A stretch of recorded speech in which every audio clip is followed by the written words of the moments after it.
Here's the psychology. I got that promo on it. Presentation. Welcome, welcome.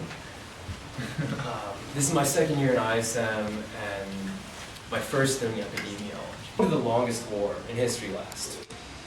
20 years, 30 years, 100? None, because that war's still going on and has been going on since the beginning of our existence. I'm talking about the war against disease. And epidemiology is the study of how disease spreads and how to prevent that from happening. Epidemiologists and public health officials are on the front lines constantly, making sure that illness, disease doesn't get out of hand and end us all. Because I'm sure all of y'all understand the importance of staying healthy, but you might not understand how dangerous disease actually is once out of hand. In 1400, Europe lost a third of its population to the bubonic plague. In 1918, the Spanish influenza killed 50 million people. In comparison, World War I only managed to kill about 10 million. So diseases, infectious diseases, viruses, bacteria, are definitely one of the doomsday scenarios for us. And so an epidemiologist's job is to make sure that never happens. Unlike most fields, I think it would be better if people didn't really know what an epidemiologist was, because if people only ask questions when something goes wrong, right? You remember Ebola, Zika recently, searches for CDC and public health, a new variable got thrown in that people didn't predict, and it's up to them to react to it appropriately and make sure none of us, or not a lot of us at least, die. It's round the clock, constant work, right? Because there's always the flu season, there's the mosquito season that pops up around summer, flu towards the fall. It's every year, same work, but every once in a while you get thrown a curveball, and it's your job to react to that curveball appropriately. So I began getting interested in epidemiology through the 2014 Ebola crisis, right? It was all over the news, and it was world news right here at home, Dallas. I could get in my car, drive 30 minutes, and I'd be at the center of one of the hot spots of the world at the time. So I was wondering, okay, what is so significant about this? So why do people care so much? And doing my own research at the time, and figuring things out, and also watching a movie like Contagion really made epidemiology, the study of disease, very appealing to me. But I set that aside for about a year. Last year in ISM, I studied biochemistry, but I realized that I didn't want to be stuck doing lab work for the rest of my life. That's just not the type of person I was.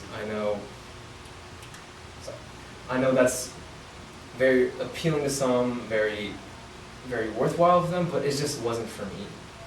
But I still loved science. I still loved medicine science, and I especially loved helping other people. And so I got to thinking, when this year for ISM rolled around, okay, what do I go from here? What do I do now? And I just thought about it, and I realized epidemiology, public health, was a perfect fit for that. And so I started studying epidemiology in ISM this year, focusing on Ebola, because that was a huge case study. There was so much information about it, very easily accessed, and I learned a lot. I learned about contact tracing for one. So let's say I get sick, okay? The doctor's job, your typical physician, is to make sure I get better. They give me medicine, they give me surgery, whatever needs to be done.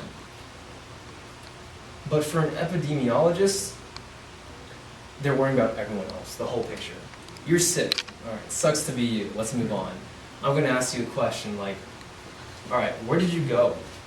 What did you eat? Who did you meet? And what time frame? 7 days ago, 10 days ago? They will ask you very detailed questions about your life that may or may not be comfortable for you. But you should definitely answer them anyways, because it'll help other people from getting sick like you. So once you gather enough data points, hundreds, maybe thousands, you can finally build a picture about what this disease might be. This might be an unknown disease. It's called disease X, right? Let's say disease X causes sneezing, joint pains, hemorrhaging, and so those are very significant. And then you build a picture and think, okay, 90% of the people who have this, say they ate a burger from Burger King 2 weeks ago.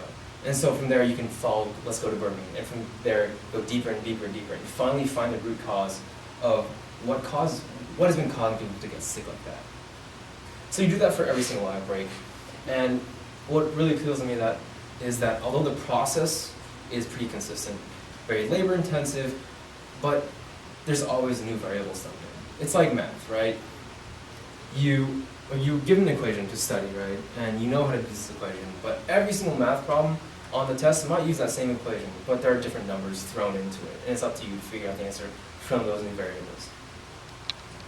Was a very unique case study.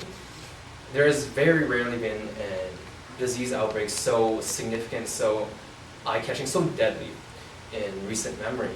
It had around a 90%, so we kind of lucked out on that. But if a disease has a 10% death rate, then that's already considered extremely dangerous. So Ebola was off the charts, and the response to that was correspondingly off the charts.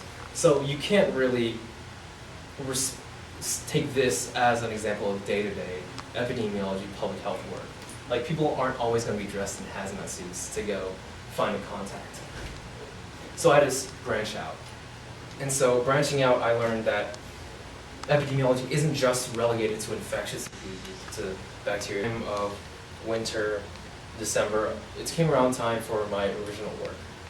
So this was an example